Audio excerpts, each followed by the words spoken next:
C'est bien beau de parler de transfert, de faire venir des joueurs, mais pour accueillir des nouvelles recrues, faut faire du ménage. J'ai mis la chemise, je me suis mis en mode Bertha, en mode directeur sportif, parce qu'il y a des décisions super importantes qui doivent être prises. Certains joueurs n'ont plus leur place, d'autres ça se discute, c'est très très serré. Donc installez-vous autour de la table. Bon, faut s'imaginer une table, mais on a une réunion à faire. Qui doit rester, qui doit dire au revoir. Allez, parti. Ah ouais, je vois que vous avez oublié. Avant de commencer, il faut quand même féliciter nos féminines qui ont remporté la Ligue des Champions en battant le grand FC Barcelone avec les Putellas, les Bonmati et en vrai c'est tout. Ma culture s'arrête là. Mais ce que je retiens c'est qu'elles ont gagné. Donc bravo. En tout cas quand même ça fait plaisir pendant que les gars ont sécurisé la deuxième place face à Southampton avec un but de Martino Odegaard. Est-ce que ça va lui sauver sa place? On verra bien. Par contre, une chose qui est sûre, c'est cette petite liste de joueurs qui vont à coup sûr, justement, quitter le club. À commencer par Raheem Sterling. Mais vous pensiez peut-être que j'allais dire merci pour les services. Non, pas du tout. Vraiment pas. S'il y a bien quelqu'un qui doit remercier l'autre, c'est lui. Il devrait remercier Arsenal de lui avoir donné la possibilité de s'entraîner dans des infrastructures pareilles, de pouvoir côtoyer des joueurs comme ça. Il aurait pu apprendre un peu de la part de, je sais pas moi, Saka par exemple. Mais ouais, visiblement non. Je me demande encore qui a eu l'idée de le faire venir. J'aurais voulu me tromper. J'ai jamais été un grand fan de Raheem Sterling. J'ai jamais trop compris le joueur, la hype autour du joueur. Mais je voulais me tromper. Je voulais qu'il marche. Ouais, il a marché justement, même un peu trop, mais dans un autre sens. Vraiment, je sais pas qui a eu l'idée. Est-ce que c'est Arteta? Maintenant, je me dis, si c'était Arteta, j'avais l'impression qu'il voulait même pas le faire jouer. C'était vraiment l'ultime recours. Limite, il préférait faire jouer 10 joueurs face à 11 plutôt que de faire rentrer Raheem Sterling. Ouais, je sais pas. Peut-être que c'est Edu, il s'est dit que je vais leur faire une blague avant de partir. J'en sais rien. Ça se trouve, c'est aussi le même qui a eu l'idée de faire venir Neto, le gardien de Bournemouth, prêté à Arsenal, qui était censé être là pour suppléer Raya dans les coupes, sauf que le problème, c'est qu'il n'était pas éligible. Vu qu'il avait déjà joué avec Bournemouth, bon ben, il pouvait pas jouer avec Arsenal. Ouais, je pense vraiment que c'est le même. Hein. Sterling, Neto, la même personne, faut la trouver. En tout cas, un manque de professionnalisme. Je sais pas ce qu'on a fait lors de ce mercato estival, mais vraiment de très très mauvaises décisions. 28 matchs, un petit but, 5 passes décisives. Les stats de Sterling à Arsenal cette saison. Pourquoi? Comment? Nous, quand on donne des joueurs à nos rivaux, on se fait douiller. Par contre, quand c'est l'inverse, on se fait douiller aussi.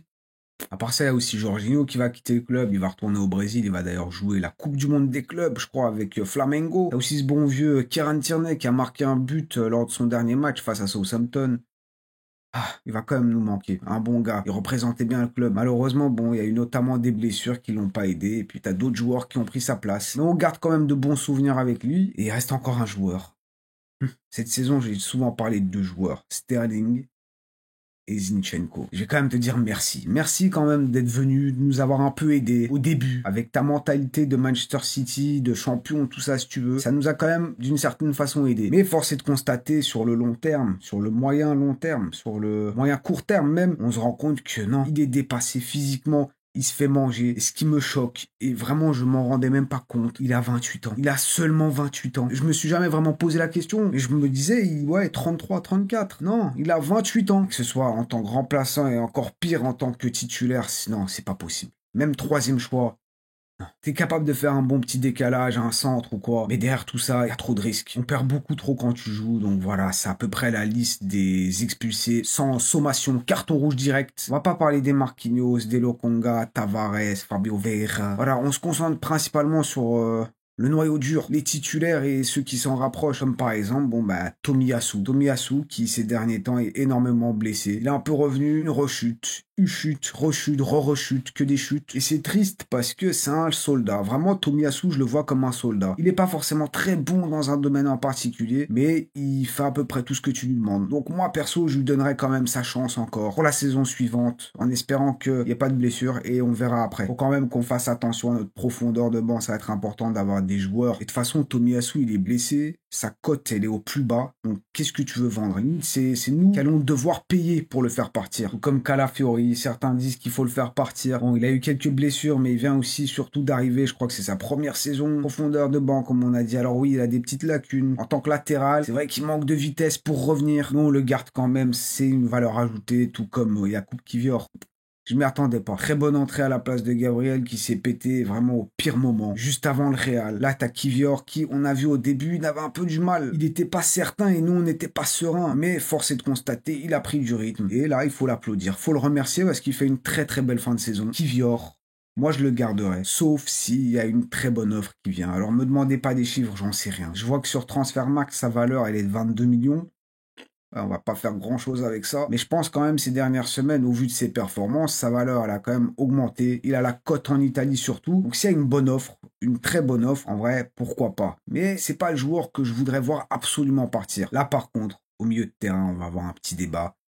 Thomas Partey. Est-ce qu'on le prolonge? Est-ce qu'on ne prolonge pas? Moi, je l'avoue, sans problème, j'ai fait la girouette. J'ai retourné, retourne la veste 1000 fois peut-être avec lui. Mais en même temps, regarde ses performances. Il est capable du meilleur comme du pire. Cette saison, il fait quand même de très très bons matchs. Alors ouais, malheureusement, il passe à travers la rencontre retour face au PSG. Ah, elle fait encore mal. Mais le nombre de fois quand même cette saison où je me suis dit, ah ouais, Partey au milieu de terrain.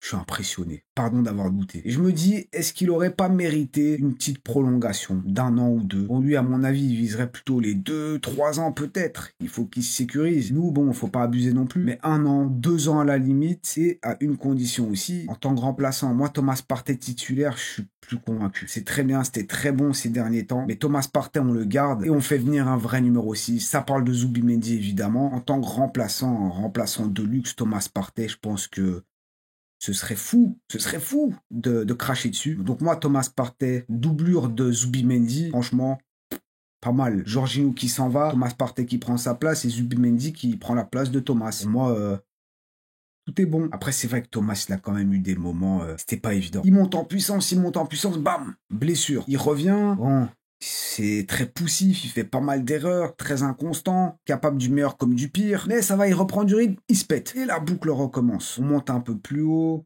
même beaucoup plus haut parce qu'il peut jouer partout.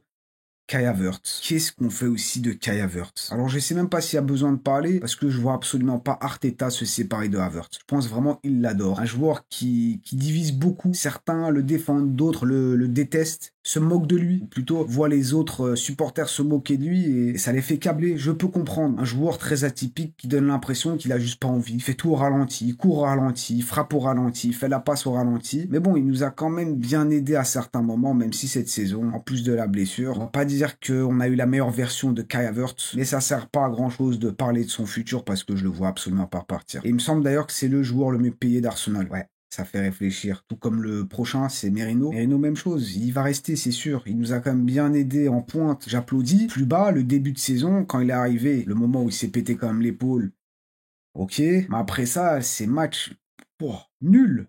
Vraiment, j'ai rarement vu une nullité pareille. C'était vraiment pas bon. Il apportait rien au milieu de terrain jusqu'au moment où il a été repositionné en pointe. Et là, ça a un peu mieux marché. Merino, même chose. Ils vont pas le vendre. Et qu'est-ce que vous dites de Martin Odegaard, notre capitaine? J'entends certains dire que c'est une honte, ce mec. Il faut qu'il parte. Il est trop nul. Non. Vraiment. Vraiment. Arrêtez. Je peux comprendre ceux qui remettent en question son capitanat. À la limite, là, on peut un peu discuter, mais vous n'allez pas me dire que faut faire partir Martin Odegaard. Alors ouais, c'est sûr, il n'a pas eu une bonne saison. Surtout après sa blessure à la cheville avec la Norvège. On n'a pas eu la meilleure version. C'est sûr, 3 petits buts en 30 matchs de championnat. Bon, il y a aussi 8 passes D, mais oui, d'accord, c'est faible. Le rendement est pas incroyable. Dans le jeu, même moi, je le disais, il avait trop tendance cette saison à ralentir le jeu, à vouloir trop chipoter, faire des petites passes, combinaisons de passes. Trop de chichi, ça ralentissait le jeu. Je peux comprendre. Sa finition, elle a pris un gros coup aussi. Clairement pas le Martin Odegaard qu'on veut voir. Mais n'oublions pas que déjà, Martin Odegaard, cette saison, au milieu de terrain, il faisait tout. Tu le voyais aux abords de notre propre surface. Il devait remonter tout le terrain avec la balle. Il devait arranger le jeu. Il devait être à la finition. Il devait être devant, au milieu. Il faisait tout. Il faisait trop de choses. Là, avec l'arrivée peut-être d'un vrai numéro 6, on va dire, ça va un peu l'aider à se concentrer davantage sur la construction du jeu. Parce que là, le rôle qu'il avait, il s'éparpillait trop. Il va pouvoir un peu se reconcentrer. Oui, d'accord. Rice, peut-être, devrait être le capitaine d'Arsenal. Mais je suis même pas sûr de ça. Ça va juste peut-être foutre la merde. Je sais pas, Rice, on se souvient de ce qu'il a fait face au Real. Son comportement exemplaire. Mais Odegaard, son comportement aussi est plutôt irréprochable. Même si c'est vrai que c'est pas le capitaine, c'est pas le gars qui va monter le ton. Donc bon, le capitana à la limite, mais non, on va pas le faire partir. Surtout qu'Odegaard, on l'a compris, c'est pas le joueur qui va porter ton équipe. Lui, c'est le type de joueur qui va exceller quand il a un collectif autour de lui. C'est pas lui qui va porter les choses, qui va être le game changer. Pour ça, on a notamment un Bukayo Saka. Peut-être que je me trompe, c'est pas impossible, mais c'est à peu près comme ça que je vois les choses. Et avant de passer au dernier joueur, on peut rapidement aussi parler de Gabriel Jesus. Alors là, honnêtement, je sais pas. Qu'est-ce qu'on fait de lui? Il se blesse tout le temps, on l'a compris. Il a presque eu une bonne petite période à Noël. Mais bon, Magie de Noël fini, il s'est blessé. Encore une fois, si je me trompe pas, il me semble que il prend quand même un peu d'argent, il est bien gourmand. Donc je sais pas, un joueur quand même, de par son nom, il peut avoir la cote, mais de par son historique de blessure et d'absence, je sais pas. Lui vraiment, point d'interrogation. Qu'est-ce qu'on fait de lui? Alors que le prochain Brésilien, lui aussi, c'est un gros débat. Et j'avais promis dans une des dernières vidéos, on allait s'occuper de son cas, Gabriel Martinelli.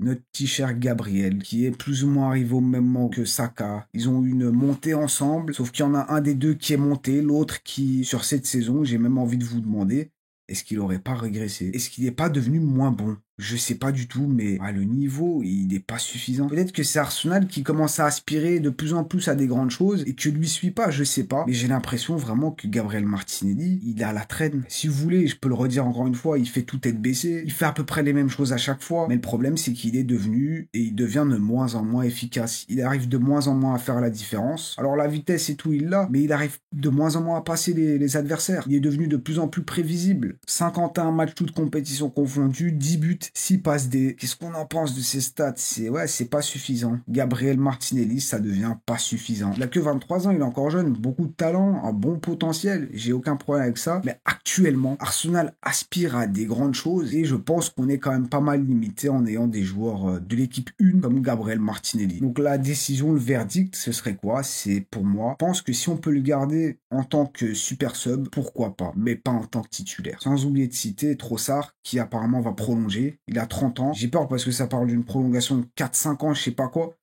Oh, calmos, il a 30 ans. Mais si on prolonge Trossard, est-ce que ça voudrait dire que Martinelli va dire au revoir? Ou alors peut-être qu'on va faire venir qu'un numéro 9 et pas d'ailier gauche. Peut-être qu'ils veulent garder tout le monde pour avoir vraiment une bonne profondeur de banc et éviter d'avoir des problèmes comme on a eu cette saison, je sais pas. Mais Martinelli, titulaire, ça devient trop compliqué. Vous en pensez quoi du coup? Est-ce qu'on garde Martinelli? Parce que je sais que lui aussi, il suscite quand même pas mal de débats, mais c'est pas avec ses dernières performances qu'il se défend. Dites tout ça dans les commentaires, c'est là-bas qu'on se retrouve. En tout cas, on a fait un sacré ménage et maintenant, il faut que le club agisse pour faire un peu de place à nos nouveaux joueurs. On a mis la chemise, est-ce que le bas est en adéquation avec le haut? Peut-être que je suis en cibard, peut-être pas. Faites-moi confiance. En tout cas, je vous souhaite quand même une bonne semaine. Profitez bien, prenez soin de vous et de vos proches. N'oubliez pas le petit triplé. Like, commentaire et abonnez-vous si ce n'est pas encore fait. Et on se voit très vite. À plus.